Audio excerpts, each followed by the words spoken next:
Assalamualaikum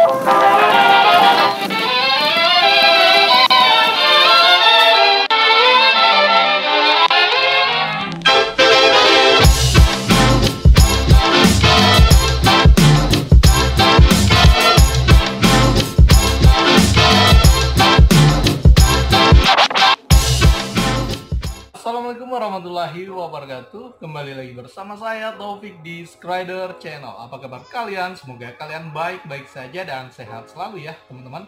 Amin. Nah, di video kali ini sesuai dengan judul lagi, kita akan membahas motor yang paling worth it menurut saya. Apakah motor kopling atau motor matic nih teman-teman. Kita akan bandingkan kedua motor kopling dan matic menurut saya nih teman-teman. Mana sih yang lebih worth it atau lebih enak dipakai? Ya kalau orang pada umumnya tentunya pasti milih yang matic nih teman-teman dibandingkan motor kopling, karena motor kopling kan capek nih. Nah tapi menurut saya ada perbedaan nih teman-teman. Bukan berarti motor matic itu tinggal gas rem dia enak, tapi ya pasti ada kekurangannya juga nih teman-teman. Apa saja itu? Langsung saja kita beralih ke video pembahasannya. Oke, langsung saja kita bahas perbandingan motor kopling sama motor matic menurut persepsi saya nih teman-teman. Dan sebelum itu untuk model motornya kita menggunakan motor Yamaha R15 V3 saya sama Honda Beat saya nih teman-teman. Dan seperti biasa juga kita syutingnya dalam rumah ya. Ya tentunya udah pada tahu sih pasti kalau sistem perpindahan gigi motor ini udah beda, atau ini udah gak ada giginya sih. Ini masih menggunakan sistem kopling. Ini ya tentunya menggunakan bel di bagian sana untuk memutar motor ini atau tenaga dari motor ini nih teman-teman. Beda sama motor kopling yang harus diganti untuk meningkatkan power dari motor ini. Udah pada tahu lah itu. Nah jadi ini menurut persepsi saya nih teman-teman. Ada yang bilang kalau naik motor kopling itu lebih capek dibandingkan naik motor matic nih teman-teman. Tapi entah kenapa saya malah lebih suka naik motor kopling loh dibandingkan motor matic yang katanya lebih simple. Iya sih emang lebih simple, tapi kalau soal cepat lelah atau capek itu relatif ya teman-teman. Saya malah lebih cepat capek kalau pakai ini nih cuy. Nah, apalagi untuk pengguna motor Honda Beat ya, pasti pada tahu nih kalau jok Honda Beat itu keras, sama pinggang gampang capek nih teman-teman, karena getaran dari suspensinya lumayan keras juga kalau injak lubang.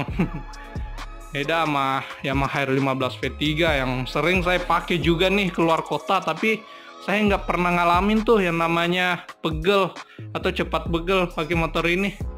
Malah lebih cepat pegal pakai ini sih.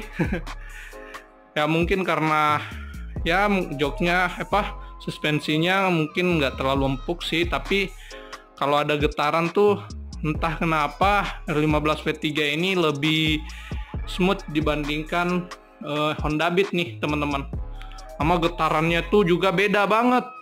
Untuk Yamaha R15 V3 ini lebih empuk lah atau lebih smooth dibandingkan Honda Beat 2013 saya nih, si Blacky. Jadi gitu nih teman-teman. Nah kembali lagi gue mau bahas dari konsumsi bahan bakarnya kalau dipakai jarak jauh ya. Untuk konsumsi bahan bakar mungkin dalam kondisi tertentu motor matic lebih irit. Nah beda sama motor kopling. Tapi untuk motor kopling dia kan bisa kita main kalau mau kenceng-kencengan atau main akselerasi, ini justru lebih irit dibandingkan Honda Beat nih teman-teman. Bayangin kalau saya pakai keluar kota Honda Beat ini, bensinnya lebih boros matic loh dibandingkan ini motor kopling saya nih. Yamaha R15 V3. Karena untuk Honda Beat kalau kita ngejar speed, dia udah ngeden banget. Ke 100 tuh bensinnya cepet banget nurunnya. Beda kan sama motor-motor yang kopling yang kita bisa mainin gigi rendah. Jadi kita bisa mengoptimalkan penggunaan atau memainkan agar RPM-nya tuh nggak tinggi, jadi bensinnya tuh nggak gampang keisep nih teman-teman. Kalau pakai motor matic kan dia kudu ngeden banget di gasnya.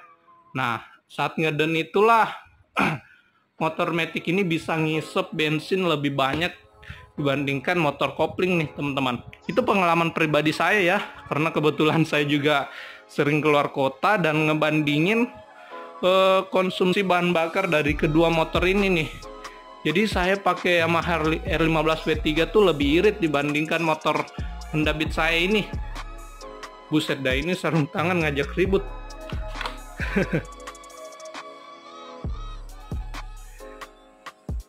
Jadi gitu nih teman-teman. Untuk perawatannya sih ya beda, tentunya beda ya. Motor matic lebih murah atau lebih terjangkau jika dibandingkan dengan motor kopling nih teman-teman, karena dia sistemnya lebih kompleks atau lebih beragam nih di dalam. Beda sama motor matic yang kalau ada masalah tuh di bagian sini doang nih ya, walaupun ada beberapa juga yang jadi PR. Jadi itu sih. Nah, untuk riding position seperti yang saya bilang juga, ini memang terlihat lebih santai, simple, tapi mungkin karena getarannya yang lebih keras dibandingkan kopling ini, jadi pinggang kalian bisa aja lebih cepat pegel naik ini. Apalagi ini saya joknya masih jok standar ya. Mungkin next project selanjutnya saya bakalan ganti atau pasangin cover jok aja nih, biar lebih hemat. Nah, ini kan tinggal gas rem doang. Beda sama motor kopling yang kudu tarik tuas kopling nih teman-teman, dan lebih nunduk juga. Tapi saya punya solusi buat kalian biar nggak gampang capek naik motor koplingan kayak saya nih teman-teman.